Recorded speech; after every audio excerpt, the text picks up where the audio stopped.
Dès le début de la cérémonie, quelques 500 personnes étaient rassemblées devant la Grande Mosquée de Paris pour rendre un dernier hommage aux 2 représentants de l'OLP assassinés. L'une des sœurs de M. Kalak, entourée de ses amis et des membres de l'organisation palestinienne, attendait la dépouille mortelle de son frère.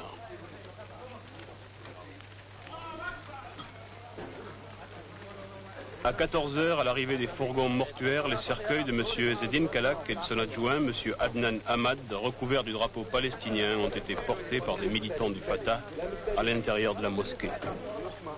La cérémonie religieuse a été célébrée par le grand mufti Si Hamza Boubaker en présence de l'épouse de M. Ahmad et des 2 sœurs de M. Kalak. Dans l'assistance également 3 représentants du gouvernement français et des diplomates de pays africains et arabes.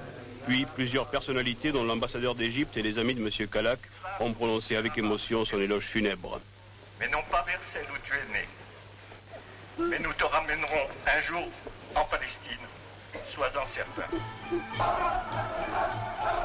Vers 15 h, un cortège précédé des proches des 2 victimes et de responsables palestiniens a suivi les fourgons mortuaires jusqu'à l'avenue des Gobelins. Ainsi, la première chaîne de télévision rendait compte au soir du 5 août 1978 des derniers instants sur le sol français de Ezzedine et Adnan.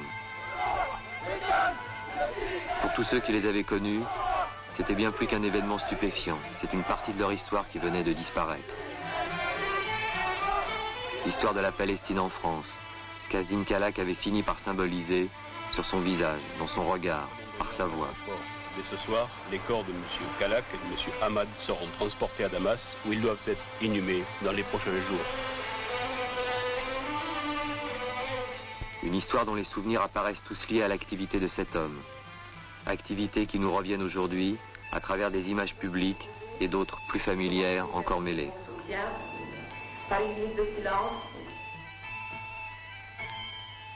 Singulièrement, pour nous qui avions sollicité son aide pour faire un film sur la lutte de son peuple, le souvenir de la rencontre de Adnan dont nous avions filmé la famille.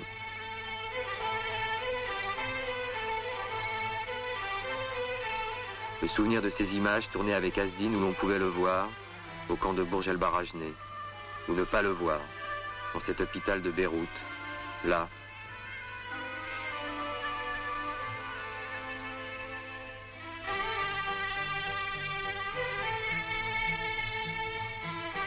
Là.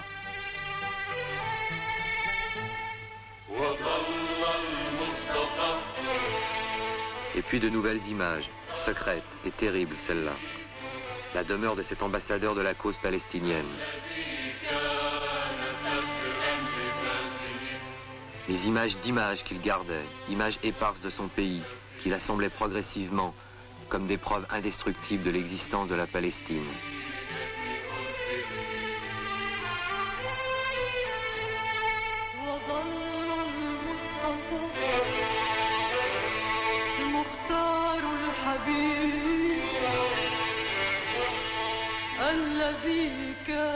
Le visage de celui à qui il devait de s'appeler Ezzedine, celui dont son père fut le compagnon. Ezzedine Kassam, qui avait pris la tête de l'insurrection paysanne de 1935 contre l'expropriation progressive du pays, alors sous mandat britannique. La Palestine où il était né.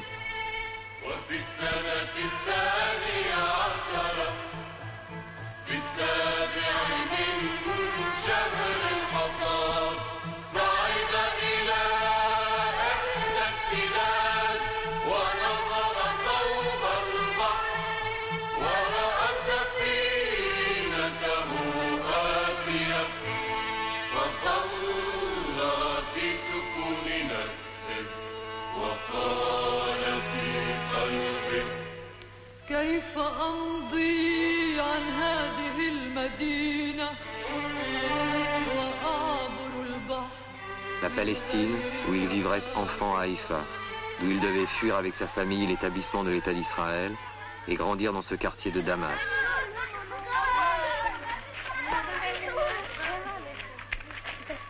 Dans cette maison où nous sommes retournés pour parler de lui avec ses parents et sa sœur.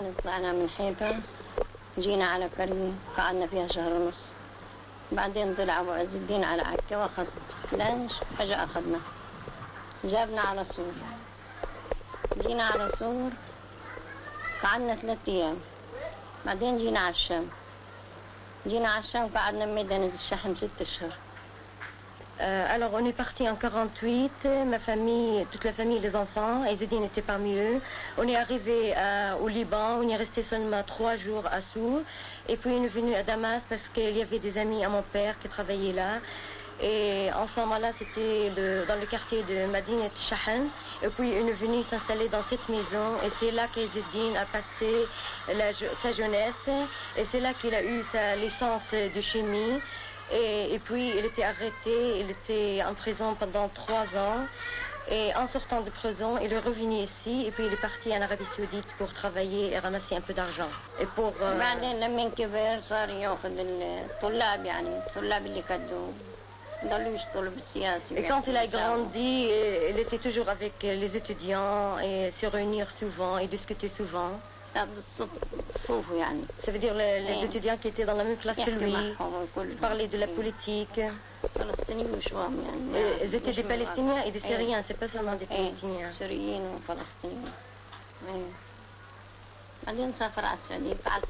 Et puis il est parti en Arabie Saoudite, il est resté là-bas 2 ans. Et c'est là qu'il a ramassé un peu d'argent pour nous acheter l'autre maison qu'on vit maintenant. Et puis il est parti pour la France, pour continuer ses études. Il a eu son doctorat à Poitiers. Non, il a eu d'abord magistère, puis le doctorat. البترولة وما ندري شو ديانته معامل ايه ليش بتضحكي؟ pour la licence de chimie أخذ ايه 2 درس دراسات عليا كمستمع فيما بعرف بأي معهد. Il a même été auditeur dans un institut supérieur, mais je ne me rappelle pas lequel. Mon père le dit. Après le doctorat. كنش يحسب حساب للموت هو. Vous avez dit qu'il avait déjà été menacé par les sionistes et d'autres gens. قال لك انه كان مهدد من قبل الصهاينة ومن قبل ناس اخرون. كان مهدد. بعثوا له مرة طرد ألغام. On lui a envoyé une lettre piégée. حاولوا مرات عديدة. Ils ont même plusieurs fois essayé de l'assassiner. دائما يعني يحتضر شوي لكن. Mais il avait toujours pris des précautions, لكن ما ترك عمله أبدا. Mais il n'a pas laissé un seul moment son travail. يعني صمم أن يسير في العمل للنهاية. Il s'est déterminé à continuer sa lutte jusqu'au bout.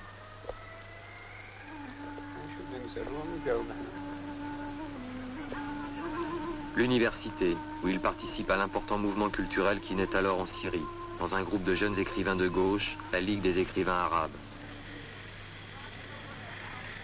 La prison, où malgré les tortures et les sévices, il refuse d'abdiquer ses idées. La période qui suit sa libération en 1961, où il traduit en arabe différentes nouvelles, celle de la littérature américaine et celle de l'écrivain chinois Lu Xun. L'Arabie Saoudite, où il enseigne la physique-chimie.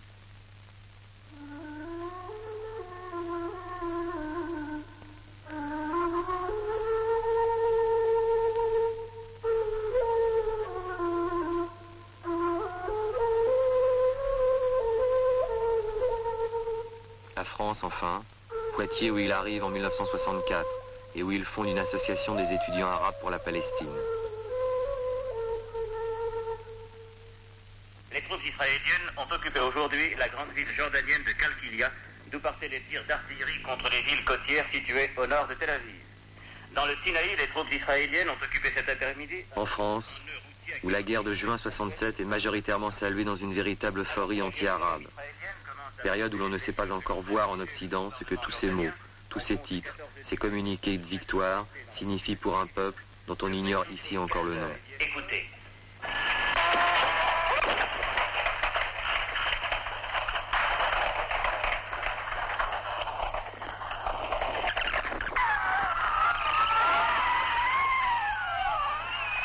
Et même mai 68, qui déterre, dépave, renverse les idées reçues sur toute chose. 3 fois, les manifestants ont chargé les CRS, 3 fois les CRS ont reculé. Et maintenant, en direct, comme vous le disiez tout de suite, les CRS chargent. Je suis en plein dans la charge des CRS, ils contre-attaquent tandis que les pierres volent autour de nous, que les grenades explosent. C'est extraordinaire ce spectacle. Et à 2 pas de là, les manifestants refluent, tandis que autour de moi, les pierres tombent de tous les côtés. Vous entendez les CRS qui crient pour s'aider mutuellement, mais vraiment c'est une scène d'émeute extraordinaire. Je vais là-bas. C'est vrai. On sait en tout cas une chose, c'est qu'on ne veut pas que tout le monde nous propose jusqu'à maintenant. On ne veut pas de réaménagement. Qu'il y ait 600 mandarins, qu'il y en ait 600 000, ça ne change rien. Ce qu'on veut, c'est qu'il n'y ait plus de mandarins. Et on va trouver le moyen qu'il y ait 600 000 ou 1 million ou des millions de petits qui sachent, qui savent. Là partout, quoi, c'est... Il y a des commissions sérieuses. C'est pas le cas, alors. Même mai 68 ne prononce pas encore ce mot, palestinien.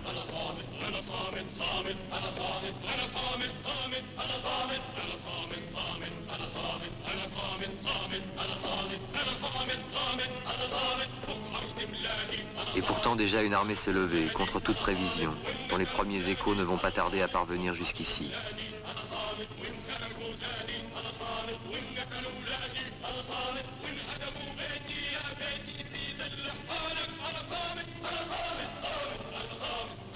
Dans un pays qui compte 1 million de travailleurs arabes, il n'est pas étonnant que ce soit au cœur de leur révolte que la jonction se fasse d'abord.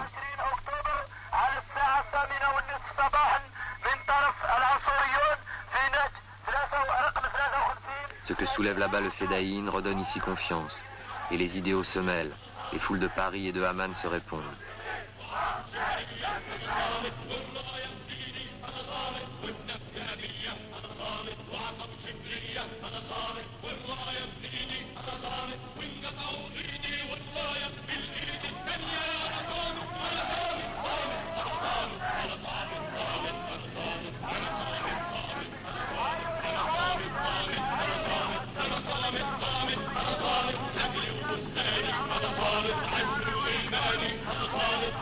Contre l'encerclement et le silence, les militants palestiniens derrière Mahmoud Hamshari, malgré les massacres de septembre, font connaître la voix de la Palestine.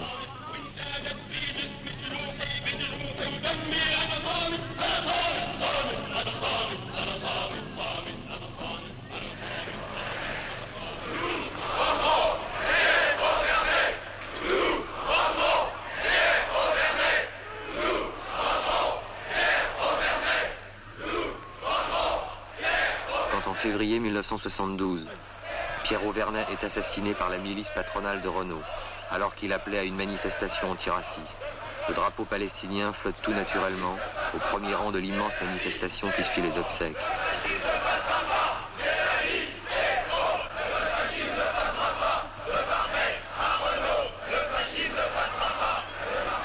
Apogée d'une époque sans doute, mais il y a là un signe des temps. L'histoire commune de la Palestine et de la France est désormais scellée.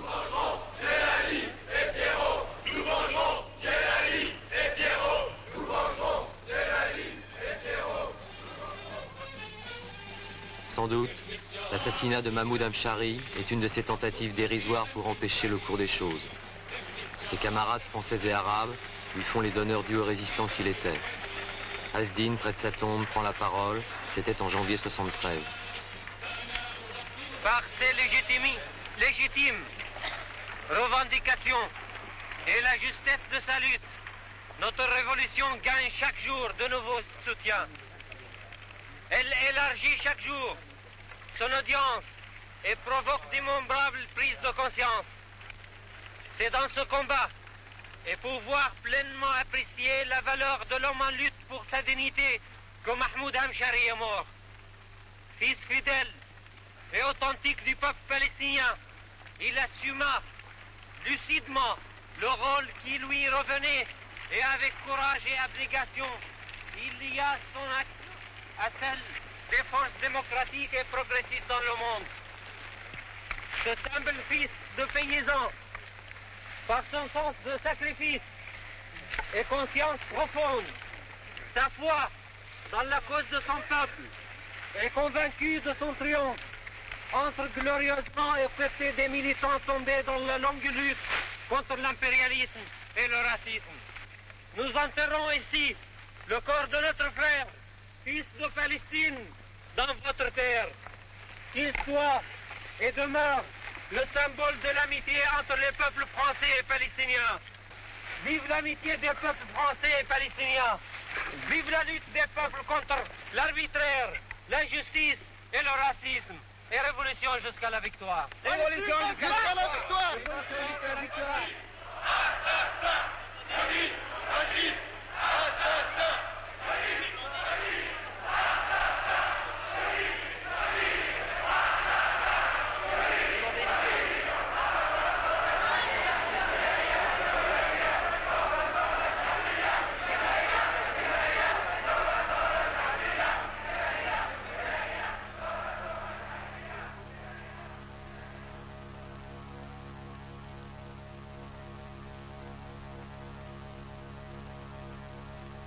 Hasdin devient le représentant de l'OLP en France, dans un climat difficile, qui reste dominé par l'image du tueur masqué, du Palestinien sans visage.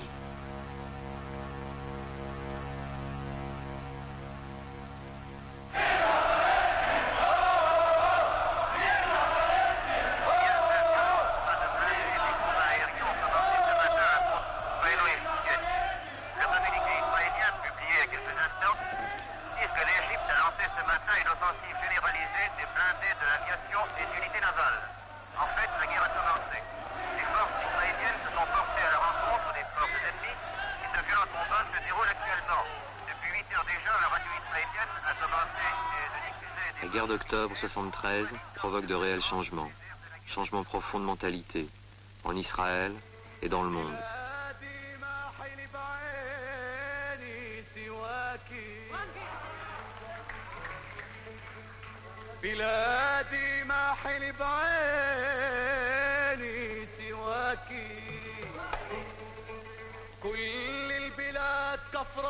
Les pays du tiers-monde trouvent une nouvelle cohésion et pèsent de tout leur poids pour que la révolution palestinienne puisse s'exprimer à l'Organisation des Nations Unies. Pour Hasdin, une nouvelle tâche de militant commence. Resserrer les liens déjà existants avec les peuples du tiers-monde, et notamment ceux d'Afrique.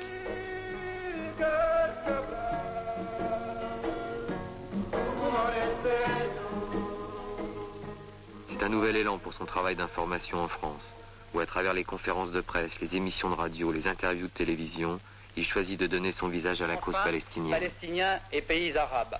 Par la voix d'Ezzedine Kalak, l'OLP s'étonne de l'arrestation d'Abou Daoud, ou plutôt de Radji, sous le faux nom donc d'une délégation officielle. Accord qui prévoirait une coexistence pacifique entre deux États, l'un palestinien et l'autre israélien.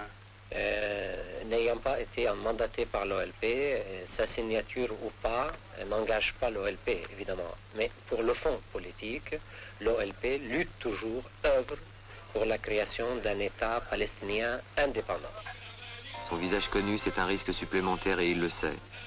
La menace qui pèse sur les militants palestiniens n'est pas une hypothèse d'école. L'assassinat d'un camarade le rappelle cruellement.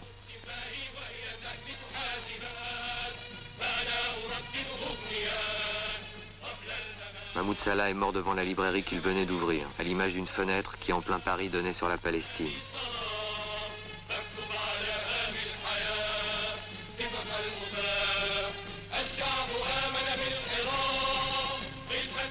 Malgré ces menaces, Hasdin refuse toujours de porter une arme. Il développe les activités culturelles de la représentation palestinienne en France. Il fonde un musée à Beyrouth, crée un service cinéma à Paris, poursuit ses liens avec les intellectuels arabes et français.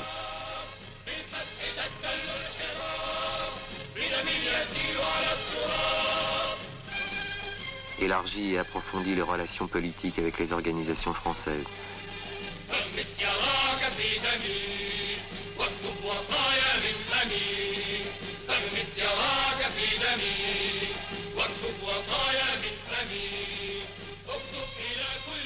Maintient vivant le contact direct avec les militants français et arabes.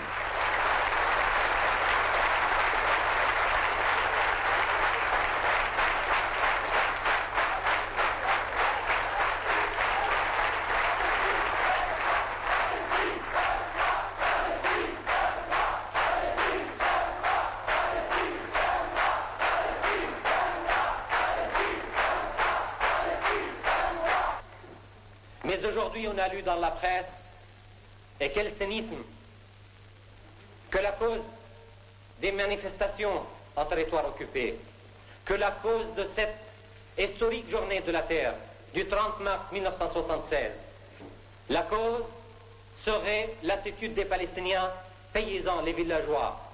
Ils sont traditionnels, ils ne veulent pas des tracteurs, ils veulent garder le mode d'exploitation primitive. Eh bien non. S'il y a aujourd'hui une cause fondamentale, une origine pour ce qui se passe, pour cet immense mouvement populaire de protestation, de manifestation, de démission, que ce soit des étudiants à Haïfa, que ce soit des paysans en Galilée, que ce soit des commerçants à Nablus, que ce soit des gens pieux à Jérusalem, que ce soit des bédouins au Negev, c'est bien parce que le peuple palestinien n'accepte pas son annihilation. C'est notre renaissance aujourd'hui.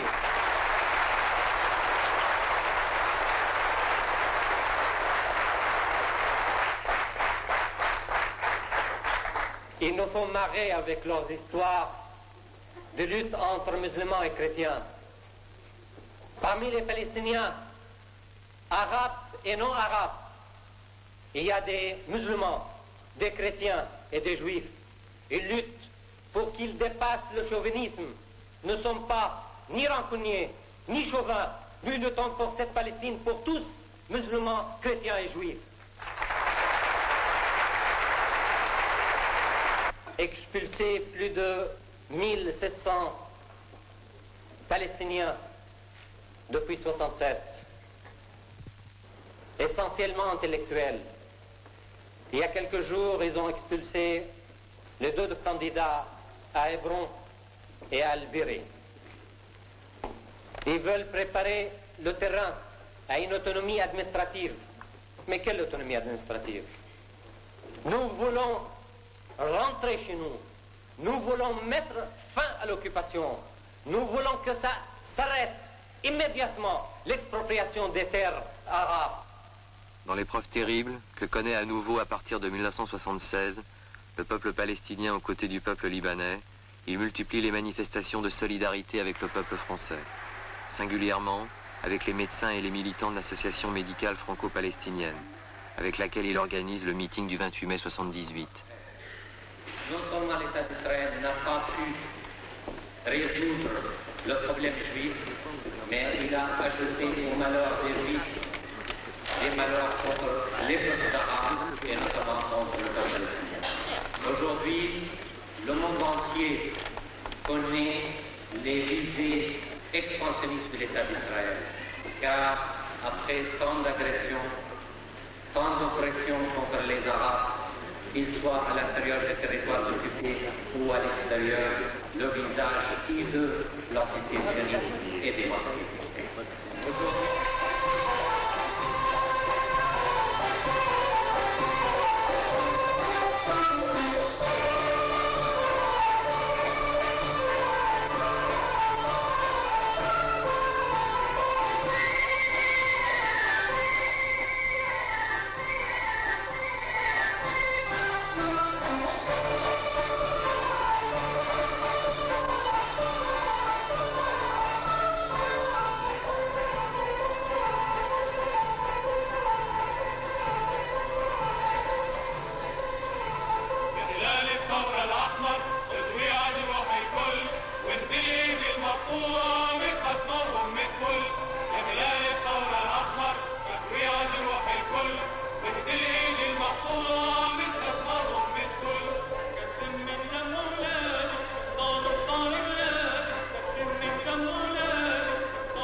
En eux, le peuple palestinien trouve une raison supplémentaire de vaincre. Ainsi, Azdin et Adnan continuent de témoigner pour le monde entier de la permanence de la cause palestinienne. C'est aussi le sens en arabe du mot martyr. اليوم نحتفل بذكرى مرور 40 يوما على استشهاد عز الدين وعدنان ودماؤهما ما تزال طرية وقلوب الأهل والأصدقاء مفعمة بالأسى والحزن. إني عاهدت والدي في 36 وكان ليس له ولد غيري.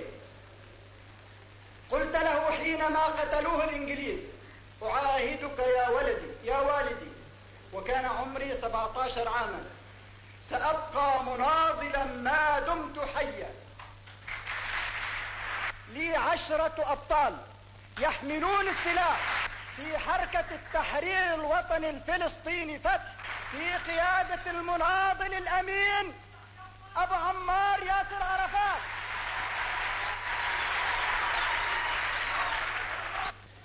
La mort de ceux que l'on a aimés n'admet aucune justification. Pourtant, Ezzedine devait tomber sous les balles sionistes tant il était devenu un ennemi redoutable d'Israël. Il le savait, il en avait même accepté l'honneur. Il est cruel et ignoble que ce grand ambassadeur de la cause palestinienne ait été abattu par des mains arabes. Assassin d'Ezzedine et d'Adnan, assassin potentiel stipendié par l'impérialiste et qui vivait encore dans l'ombre, dans l'attente de nouveaux forfaits, vous ne porterez jamais que la honte et ne susciterez rien de moins que le dégoût. Vous avez fait taire l'une des plus belles voix de votre peuple, mais malgré vous, cette voix conservera toujours sa résonance, car c'est celle-là qui nous a fait comprendre pourquoi Palestine vaincra.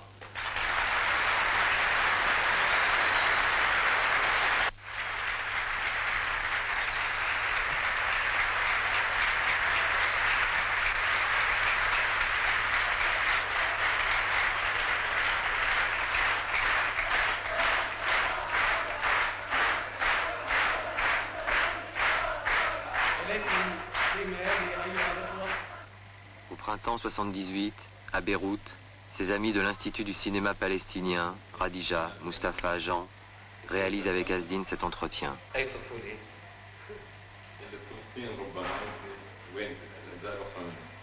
Pourrais-tu nous parler de ton enfance?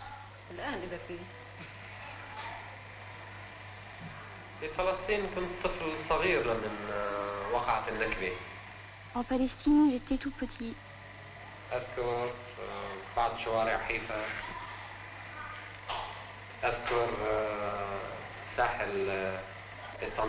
Je me rappelle les rues de Haïfa, le littoral de Tantoura, que je crois être le plus beau.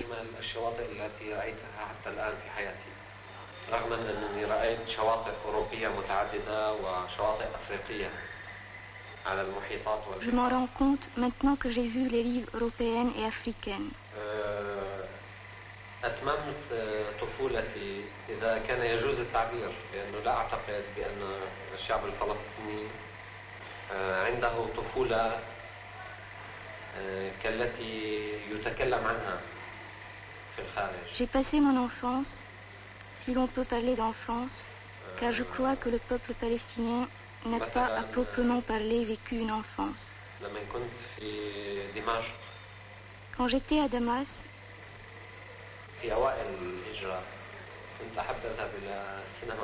au début de l'Exode, j'aimais le cinéma.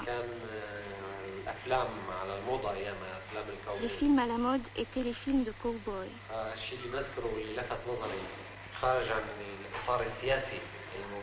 Ce dont je me souviens, en dehors du cadre politique immédiat, c'est le type qui appelait pour les films devant le cinéma et qui disait «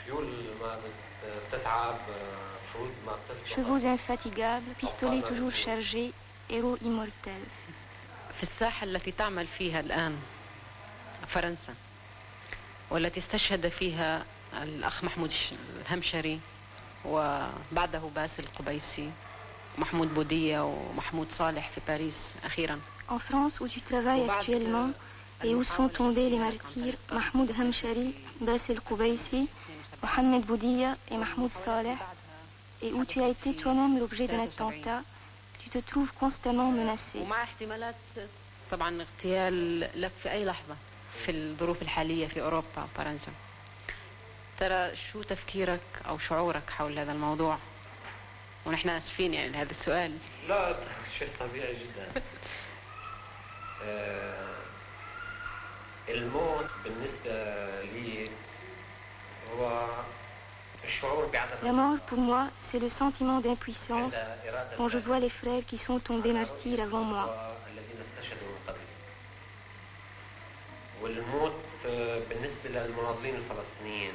La mort pour les combattants palestiniens est plus qu'un événement passager, c'est peut-être un destin, un défi. ربما كان تحديا. لكن الشعب الفلسطيني قبل. Le peuple palestinien a accepté cette mort pour vivre. وأنا لا أفعل. Je ne fais pas plus que l'exemple qu'ont donné les frères avant moi, avec la détermination de m'inspirer d'eux. الذي قدمه الإخوة من قبلي مع الوعي والتصميم على الاهتداء بهم. وبالتالي فإن الموت بالنسبة للفلسطينيين هو أمر نسبي. La mort pour les Palestiniens est une chose relative. ترى ماذا تعني فلسطين بالنسبة لك؟ Que signifie la Palestine pour toi? فلسطين مخزن ذكريات. La Palestine est un réservoir de souvenirs et en même temps un symbole. في ذات الوقت. فلسطين هي طفولتي في حيفا في طنطورة. Mon enfance à Haïfa, à Kantoura, les histoires de famille, leur patrimoine. تراث الأهل. ولكن فلسطين ليست حيزا جغرافيا. Mais la Palestine n'est pas uniquement un lieu géographique. هي رمز للنضال الذي لم ينجز بعد. وهي النور الذي يولد في كل واحد منا. C'est le symbole de la lutte non achevée encore. Et c'est la lumière qui naît en chacun de nous. كيف ترى المستقبل أخ عز؟ مستقبل الثورة، مستقبل الشعب الفلسطيني. Comment vois-tu l'avenir, celui de la révolution et celui du peuple palestinien? Tous les deux traversent l'une des étapes les plus difficiles de leur existence.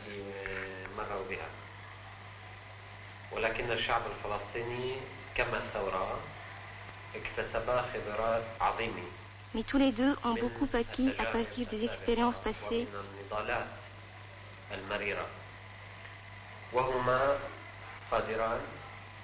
Ils sont capables, avec les autres peuples arabes, de créer un monde nouveau, non seulement pour les Palestiniens, mais pour les Arabes aussi. Un monde où l'homme sera respecté.